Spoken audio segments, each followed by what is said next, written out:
اليوم طبعا مثل ما وعدتكم مراجعة ساعة ذكية مال بلاك فيو R8 برو. طبعا ان شاء الله اليوم المراجعة ويا تجربة المستخدم. نبدي هسه بالمواصفات اللي كلكم منتظريها. الساعة تجي بشاشة 1.3 انش TFT، صراحة واضحة وحلوة وسطوعها عالي، تقدر ب4 درجات انت تقدر تعدل السطوع حسب اللي يعجبك.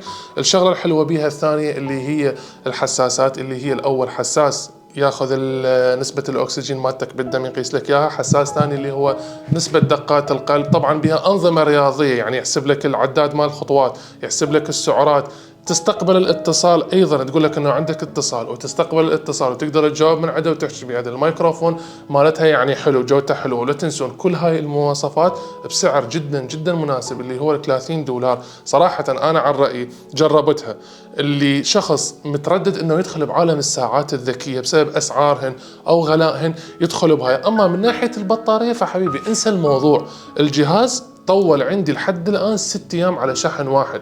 يوم 24 شحنتها، اليوم 30 دا نصور بالشهر. هسه هلا قالت لي نمط طاقه منخفضه، هسه هلا قالت لي ان البطاريه انخفضت 290 ملي امبير، تكفيك اسبوع بسهوله. وشغله كلش حلوه مدى اشوف ناس تذكرها، انه تقدر انت تسوي بيها منبه الساعه، يعني انت تبقى لابسها، وانا سويتها طبعا بالمناسبه، من تنام خلي بيها منبه تبقى لابسها، الساعه الفايبريتر مالتها راح يفززك، راح يقعدك بدون ما انت مثلا تستخدم موبايلك وصوته عالي بالتنبيه ويزعج اهلك او يقعد الناس اللي داير مدارك. فشي على شي ساعة كلش حلوة، تجي وياها سير اضافي اللي هو الاسود والاحمر. انصح بها كلش للناس اللي جديدين على الساعة، وان شاء الله نشوفكم بخير، ولا تنسوا اللايك والسبسكرايب ومشاركة الفيديو.